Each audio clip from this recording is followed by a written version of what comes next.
Bulan Sya'ban itu adalah bulan yang memiliki keutamaan, bulan yang istimewa, yang keistimewaan ini mulai banyak dilupakan oleh orang-orang.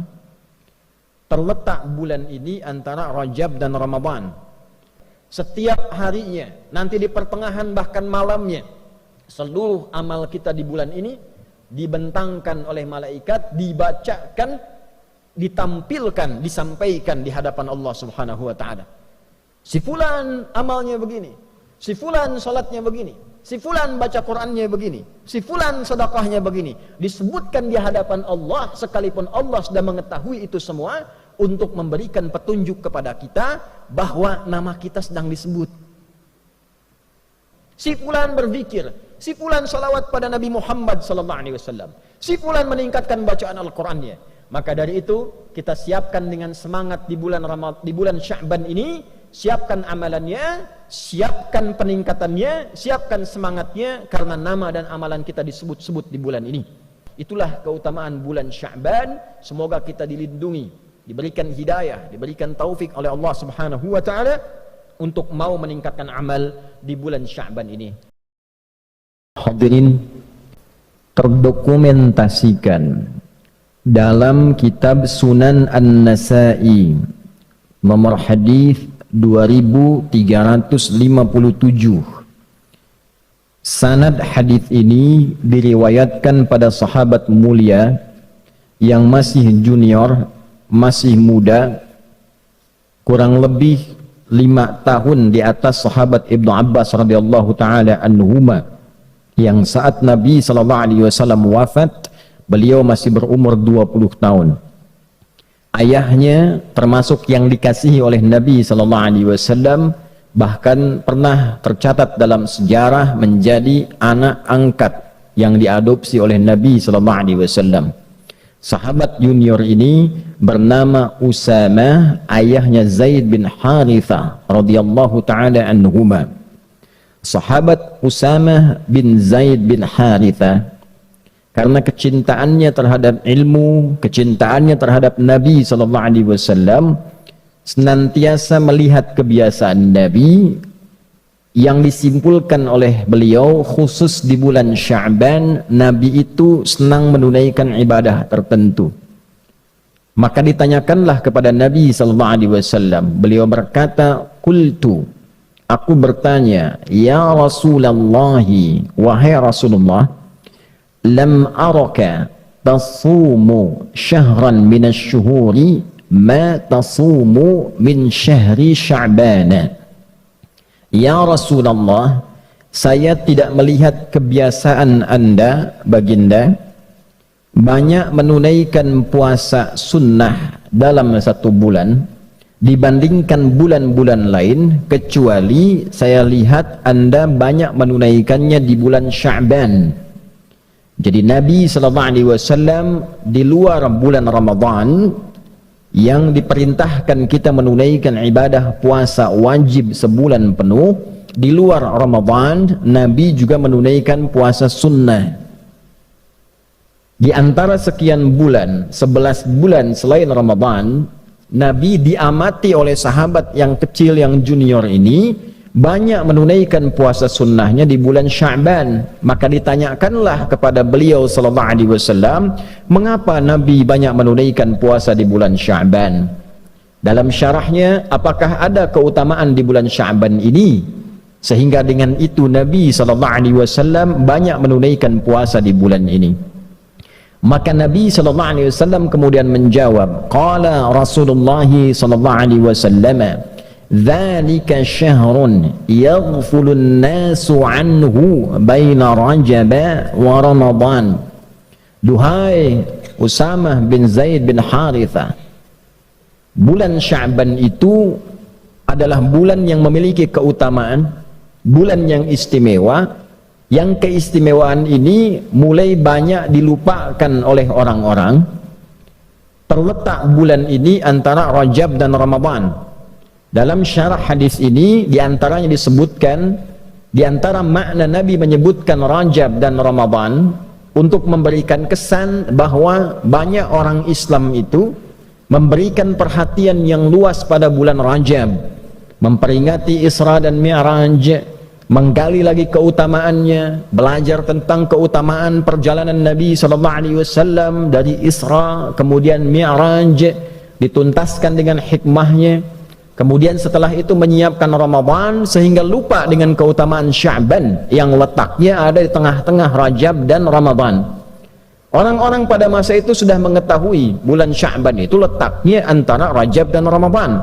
Tapi Nabi menyebutkan posisi ini dan disebutkan Rajab dan Ramadannya ingin memberikan kesan kepada umat Islam, umatnya Nabi Muhammad SAW, saking kita fokusnya peringatan di bulan Rajab, Isra dan Mi'raj, banyak pengajian, banyak sekali ceramah, kemudian menyiapkan Ramadan, lupa bahwa Sya'ban pun punya keistimewaan yang tidak ditemukan di bulan-bulan yang lainnya. Saking istimewanya Nabi banyak menunaikan puasa sunnah di bulan Sya'ban ini.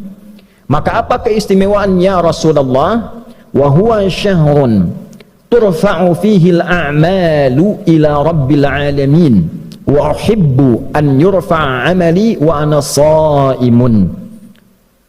Di bulan Sya'ban itu adalah bulan istimewa, waktu saat amalan-amalan kita ditampakkan di hadapan Allah Subhanahu wa ta'ala. Tentu Allah itu sebelum ditampakkan pun sudah mengetahui sifatnya maha. Sebelum dilakukan, sedang dilakukan, setelah dilakukan, Allah maha mengetahui seluruhnya. Tapi disebutkan kalimat-kalimat seperti ini, itu ada maknanya, ada syarahnya.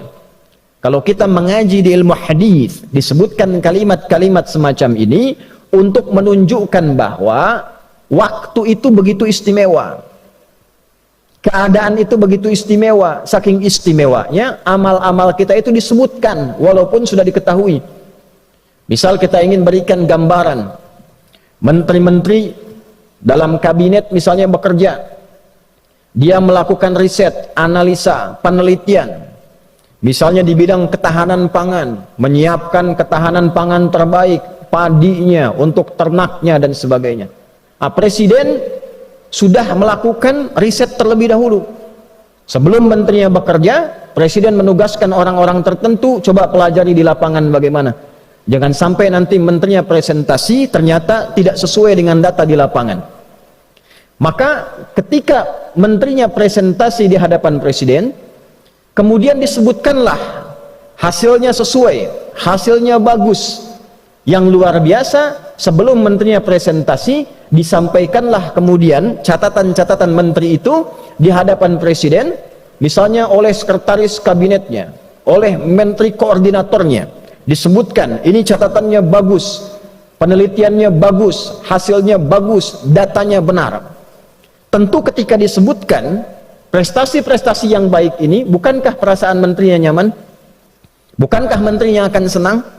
Bukankah menterinya akan bahagia? Kalau kita sekarang sedang bekerja dengan baik, berprestasi, kemudian nama kita disebut secara nasional, dipresentasikan, disebutkan di hadapan pejabat-pejabat, disebutkan di hadapan masyarakat-masyarakat, si fulan ini bagus, sholatnya bagus, sosialnya bagus, beramalnya bagus, semangatnya bagus, kenegaraannya bagus. Bukankah ketika diviralkan itu kita merasa bangga? Kita merasa senang? Sekarang orang masuk koran sudah senang, orang viral sudah senang, orang disebut-sebut sudah senang. Nah, ini ada waktunya nama dan amal kita disebut-sebut di hadapan Allah. Si fulan amalnya begini, si fulan salatnya begini, si fulan baca Qurannya begini, si fulan sedekahnya begini. Disebutkan di hadapan Allah, sekalipun Allah sudah mengetahui itu semua, untuk memberikan petunjuk kepada kita bahwa nama kita sedang disebut. Amal kita sedang diagung-agungkan, amal kita sedang dievaluasi. Maka Nabi SAW memberi contoh kepada kita, saya akan sangat merasa senang dan gembira ketika amal saya ditampakkan di hadapan Allah, disebut-sebut, dievaluasi, saya sedang dalam keadaan menunaikan puasa. Hadirin, sekarang kita masuk pada syarahnya dengan singkat tentang hadis ini. Ada 3 pokok yang terkait dengan syarah hadis dimaksudkan. Yang pertama, Tipikal seorang muslim belajar dari ilmu sanad pada hadis ini, tersambung sanadnya pada sahabat Usamah bin Zaid radhiyallahu taala anhuma jami'an. Ini sahabat anak muda, pelajar. Jadi kalau Nabi usia 43 tahun, beliau baru lahir. Nabi diangkat jadi Nabi sallallahu alaihi wasallam, diberikan bekal oleh Allah selama 3 tahun 6 bulan. Bekal, belum berdakwah secara luas, ini anaknya baru lahir. Nabi berdakwah, tinggal di Mekah kurang lebih berdakwah. Setelah fase 3 tahun, 10 tahun. 10 tambah 3, 13 tahun. Berarti anak ini usianya baru 10 tahun. Tapi 10 tahun ini senang dengan ilmu. Membersamai Nabi sallallahu alaihi wasallam, belajar kepada Nabi, belajar dengan benar, belajar Qur'annya, belajar salatnya. Yang hebat, anak ini sampai ingin tahu kebiasaan Nabi. Ini memberikan pesan kepada kita dalam ilmu sanad, kalau ada orang pintar, orang hebat, orang soleh, dekati dia, lihat kebiasaannya, lihat bagaimana ia beraktivitas, supaya minimal kita mendapatkan kesolehan dan kepintarannya. Lihat bagaimana cara dia belajar, lihat bagaimana cara dia beribadah, lihat bagaimana cara dia berinteraksi dalam kehidupan sosial. Dulu semua sahabat Nabi begitu. Yang ingin dapat percikan berkah ilmu dari Nabi, maka mereka akan melihat bagaimana Nabi belajar, dibimbing oleh Allah Subhanahu wa taala melalui malaikat Jibril. Itu ditiru kemudian. Ketika Nabi menyampaikan, langsung dipraktikkan. Maka hasilnya seperti sahabat Ali bin Abi Thalib radhiyallahu taala anhu, sahabat Abu Hurairah radhiyallahu taala anhu, Salman Al-Farisi radhiyallahu taala anhu, yang kecil-kecil seperti Abdullah bin Abbas radhiyallahu taala anhuma, Abdullah bin Umar radhiyallahu taala anhuma, Abdullah bin Amr bin Al-As radhiyallahu taala anhuma, termasuk sahabat Usama bin Zaid bin Harithah radhiyallahu taala anhuma jami'an. Kalau belum dapat pintarnya, dapat solehnya. Rajin ke masjidnya, rajin bacaan Qur'annya. Kalau sudah soleh dulu, ilmu pasti datang. Karena syarat ilmu mudah diberikan oleh Allah adalah hadirnya kesolehan dalam diri kita, mantapnya hati kita menerima cahaya. Wattaqullah wa yu'allimukumullah. Tingkatkan takwamu kepada Allah, baru Allah tanamkan, ajarkan, pahamkan pengetahuan pada diri kita. Yarfa'illahu alladhina amanu minkum walladhina utul ilma darajat. Kalau ingin diberikan ilmu utul ilma, maka tambahkan imannya dulu. Rajin tahajudnya, rajin zikirnya, rajin salawatnya pada Nabi SAW, semangat dalam belajarnya, semangat dekati Allah. Kalau sudah dekat dengan Allah, diberikan apa yang kita inginkan, termasuk ilmu. Nah, inilah Usama bin Zaid bin Harithah radhiyallahu taala anhuma jami'an. Maka dalam ilmu sanad tidak cukup kita mendengarkan matan isi hadis. Lihat orang yang meriwayatkan hadisnya, siapa mereka? Ada yang di bidang militer, ada yang di bidang kamtibmas, ada yang di bidang niaga, bisnis, ada yang di bidang pengetahuan, ada yang di bidang rumah tangga. Pelajari siapa mereka, bagaimana mereka mengambil ilmu dari Nabi sallallahu alaihi wasallam. Nah, sahabat ini karena melihat kebiasaan Nabi di bulan Sya'ban, artinya apa? Beliau ini orang yang rajin mengamati perilaku Nabi. Karena rajin mengamati perilaku Nabi, dekatlah dengan Nabi dan mendapatkan percikan keberkahan dari keberkahan Nabi sallallahu alaihi wasallam. Maka di era Umar bin Khattab radhiyallahu taala anhu saat menjadi khalifah, beliau presiden, punya Baitul Mal, pusat ekonomi, pusat harta. Pada waktu-waktu tertentu dibagikan ke semua rakyatnya. Jadi beliau melihat potensi di wilayahnya, di negara yang dipimpinnya, apa saja sumber dayanya, apa saja yang diolahnya, dikumpulkan di pusat kumpulan harta namanya Baitul Mal. Setelah itu diberikan kemudian kepada rakyatnya secara merata, sesuai dengan porsi, kebutuhan, dan keutamaannya. Setiap bulan semua rakyat dapat santunan, yang belum bisa kerja dapat modal, dapat bimbingan, yang yatim dirawat, yang kehilangan suami dirawat juga, negara hadir membersamai. Satu kali anaknya Umar bin Khattab radhiyallahu taala anhu mendapat bagian. Ketika dibagikan, setelah itu Usamah bin Zaid dapat bagian juga. Ternyata bagiannya Usamah bin Zaid itu 2 kali lipat dari anaknya Umar bin Khattab, yaitu Abdullah bin Umar bin Khattab radhiyallahu taala anhuma. Anak presiden dapat bagian Baitul Mal, ya, karena presidennya juga tidak tampil dengan kekayaan, hidupnya sederhana. Walaupun orangnya jenius, pintar, hidupnya sederhana, rumahnya sederhana, anaknya pakai baju banyak tambalan dalam bajunya, dapat santunan dari negara untuk menunjukkan negara hadir dengan porsi yang sama. Walaupun anak presiden, rakyat juga. Walaupun anak seorang pemimpin, sama dengan rakyat juga. Bajunya sama, tertawa bersama, duka bersama. Tapi ternyata ada anak lain yang bukan anak presiden, porsinya mendapatkan 2 kali lipat dari anak presiden. Ini menarik. Maka anaknya bertanya kepada bapaknya yang presiden, "Wahai ayahanda, kenapa Usama mendapatkan bagian lebih daripada saya 2 kali lipat?" Maka kata Umar bin Khattab radhiyallahu taala anhu, karena Usama bin Zaid itu lebih dekat hubungannya dengan Nabi, lebih dicintai oleh Nabi. Artinya apa? Nabi lebih mengetahui keadaan Usama dibandingkan dengan anaknya Umar. Porsi kebutuhannya, kehidupannya bagaimana, lebih dicintai oleh Nabi. Dan bapaknya Usama lebih dekat kepada Nabi dan lebih dicintai oleh Nabi dari bapakmu. Bayangkan, Umar bin Khattab, seorang pemimpin, beliau jadi presiden di era itu, mengatakan pada anaknya, bapaknya Usama lebih dicintai dan dekat dengan Nabi. Usamahnya lebih dicintai dan dekat dengan Nabi dibandingkan dengan engkau dan dibandingkan dengan bapakmu. Artinya apa? Persahabatan begitu erat, persahabatan begitu mulia. Usama sudah tidak ada bapaknya, diperhatikan oleh Umar melebihi anaknya sendiri karena ia punya beban kehidupan di atas beban anaknya. Itulah ilmu sanad. Jadi intinya, kalau kita memperhatikan dengan baik, belajar dengan baik, ikut orang soleh dan pintar, maka kita akan dapatkan keberkahannya. Yang kedua, hadirin dengan cepat, di dalam hadis ini juga menyampaikan keutamaan bulan Sya'ban. Setiap harinya, nanti di pertengahan bahkan malamnya, seluruh amal kita di bulan ini dibentangkan oleh malaikat, dibacakan, ditampilkan, disampaikan di hadapan Allah Subhanahu wa taala. Jadi malaikat membacakan, si fulan, ya Allah, hamba membaca Al-Qur'an di hari ini. Si fulan berzikir, si fulan salawat pada Nabi Muhammad sallallahu alaihi wasallam. Si fulan meningkatkan bacaan Al-Qur'annya. Maka dari itu kita siapkan dengan semangat di bulan di bulan Sya'ban ini, siapkan amalannya, siapkan peningkatannya, siapkan semangatnya, karena nama dan amalan kita disebut-sebut di bulan ini.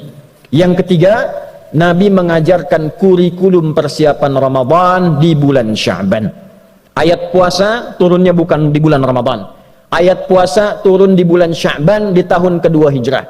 Ulama kemudian menyimpulkan mengapa turun di bulan Sya'ban, sebagai persiapan bagi umat Nabi Muhammad sebelum masuk ke bulan Ramadan yang lebih istimewa daripada bulan Sya'ban. Karena Ramadan istimewa, Ramadan siang malamnya ada ampunan, siang malamnya ada rahmat, siang malamnya disebut-sebut kita, siang malamnya diberi peluang dibebaskan dari neraka, lebih istimewa dari Sya'ban. Karena itulah Sya'ban kita berlatih menyiapkan diri untuk sampai ke bulan Ramadan. Apa latihan terbaiknya? Menunaikan puasa. Supaya saat Ramadan tidak kaget puasa sebulan penuh, maka kita perbanyak puasa di bulan Sya'ban ini. Yang sudah Senin dan Kamis, Senin puasa, Selasa istirahat, Rabu puasa lagi, Kamis puasa, Jumat istirahat, Sabtu bisa istirahat, Ahad bisa istirahat. Perbanyak, yang penting perbanyak. Senin puasa lagi.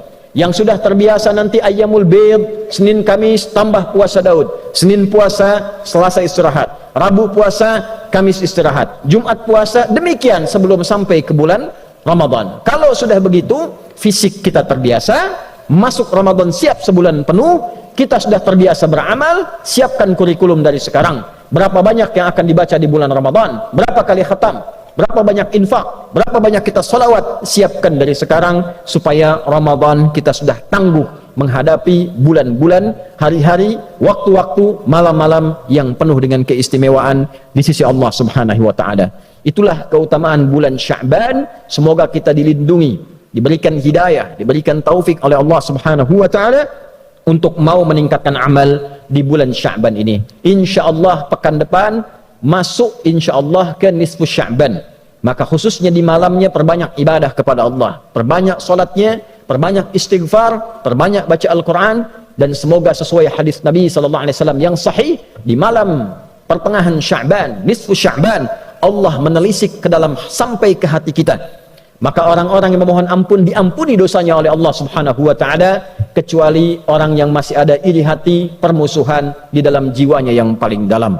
Barakallahu li wa lakum fil Qur'anil azim ونفعني وإياكم بما فيه من الآيات وذكر الحكيم وتقبل مني ومنكم تلاوته إنه هو السميع العليم ادعوا الله يستجب لنا ولكم جميعا. فيا عباد الله قال تعالى يا أيها الذين آمنوا اتقوا الله حق تقاته ولا تموتن إلا وأنتم مسلمون. وقال تعالى إن الله وملائكته يصلون على النبي يا أيها الذين آمنوا صلوا عليه وسلموا تسليما.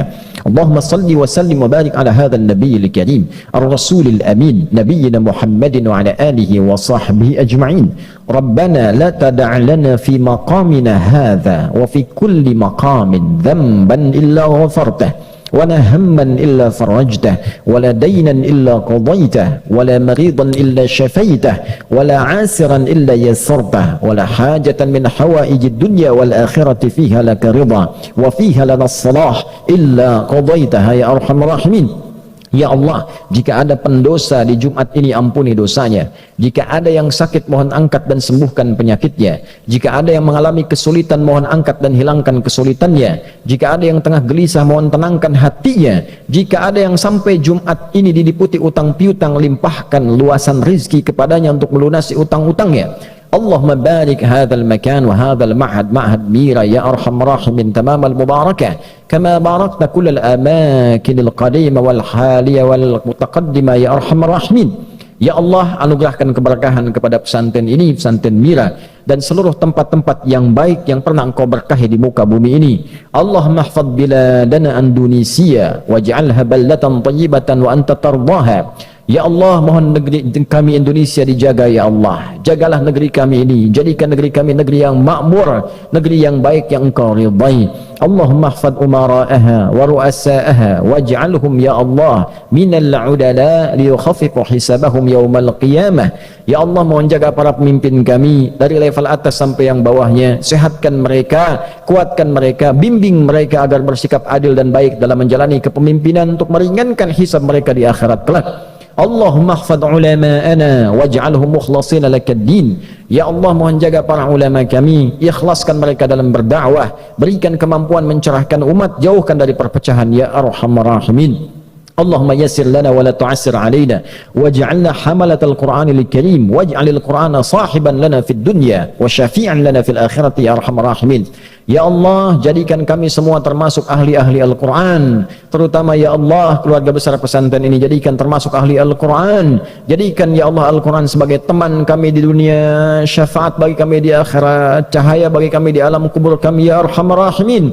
Allahumma ashtaqna bi rasulillahi sallallahu alaihi wasallam la tahrimna al-liqa ma'al mustafa sallallahu alaihi wasallam yawmal qiyamati fi jannatikal firdausil a'la ya arhamar rahimin. Ya Allah, anugerahkan ya Allah dari kerinduan kami kepada Nabi Muhammad sallallahu alaihi wasallam kesempatan untuk berjumpa dengan beliau, kesempatan ya Allah untuk bersua dengan beliau, kesempatan untuk tinggal di surga Firdaus dan bersamai oleh Rasulullah sallallahu alaihi wasallam. Rabbana atina fid dunya hasanah wa fil akhirati hasanah wa qina adzaban nar bi fadlika subhana rabbika rabbil izzati amma yasifun wa salamun alal mursalin wa akhiru da'wana anil hamdulillahi rabbil alamin. Ibadallah, innallaha ya'muru bil 'adli wal ihsan wa ita'i dzil qurba wa yanha 'anil fahsya'i wal munkari wal baghi ya'idzukum la'allakum tadhakkarun wa la dzikrullahi akbar wallahu ya'lamu ma tasna'un aqimus shalah yarhamukumullah.